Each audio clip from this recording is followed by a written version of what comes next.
Hi, my name is Stephen Hancock, and I'm the director and cinematographer for SCP Dollhouse. Back in November, I approached Evan Muir, who is the writer of this piece, and I told him, I said, hey, I really want to make a military short film, something dealing with, like operators with night vision goggles and everything. You have to tell me where you got this. Yeah, see this? There are only a handful of people that are gonna get what that is. So we wrote out like an 18-page script. We took about a month of pre-production, and I worked on this other set, which is where I met Trevin, which is Coleman's actor.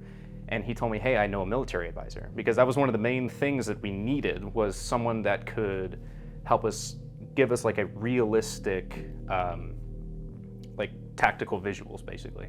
And he told us, like, you know what, I get it, like I hate this whole, I hate the whole like not like tactical accuracy like on screen and everything. So all the pieces basically just started like coming together. My name is Wayne Gassman, and I was first AC on Dollhouse. Stephen Hancock contacted me that he needed some gear, and being a little bit a part of the airsoft community for the past like around 12 years, I had a handful of like vests and camo and little airsoft guns that we could use in the film. On top of that, he needed some low light camera stuff, which I have a couple of, and a Ronin S. And then I also have a light AC kit that I brought along, just so we could do a really light run and gun kind of shooting style with the film. This whole film we've shot with one lens, 24-70, 2.8 G Master. No swaps, no problems. It's pretty much the lens. Oh, it's great. My name is Karen Elizabeth. I served as producer and script supervisor for Dollhouse. Some of the tools that I used for production to keep it flowing were the script breakdown sheets, the call sheets, and the script supervisor notes.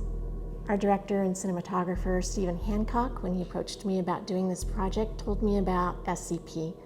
And I hadn't really never known about that as a story world before, and getting to know about SCP Foundation and what they do in this fictional world was very exciting to me. Learning about SCP Foundation and the existing audience that was there was very exciting, because it's gratifying when you can make content for an audience that's excited about what you're bringing to them. The lighting setups that we were doing, I kind of wanted to go for more of a natural ambient light. So most of the lights that we were using were kind of like on 1 or 2%, because we were shooting at like ISO 40,000 with the A7S. So we were able to really just pick up and move, and we didn't really have to change anything, which made the entire project very fluid. My name is Vic Dominguez, and I was the first assistant director. I was able to keep things flowing and getting the shot ready, making sure that everyone was in their positions and everybody was prepped and ready to, just do what they had to do, and making sure that the actors were in full costume whenever they really needed to be. And when we got into the night stuff, that's when things started to kind of slow down, especially with the talent, because you just get fatigued, and especially with those guys. I mean, they were carrying over 20-30 pounds of equipment on them. That was a challenge, yeah, but they're professional guys, and we got it done.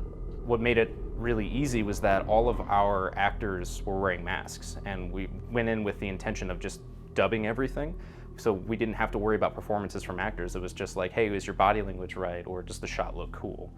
And then we would just, Evan and I contacted all of these voice actors that we've been working with for like the past 10 years or so. And we said, hey, like, we have this project. We ended up actually having them wear bandanas in the recording booths, so that we could kind of get some kind of a texture in their voice to match, the screen actors. Even though they were just kind of like mouthing the words, they weren't actually saying it. There were a few times where they were, but anything to really sway the idea, like, is this dubbed or was this actually captured on set? It took about maybe 2 months or so to put everything together, and I think about 2 weeks for sound that Evan just kind of like went completely solo on, and then maybe 4 days for mixing. And we kind of had this, we were a little frantic at first because we had a lot riding behind this.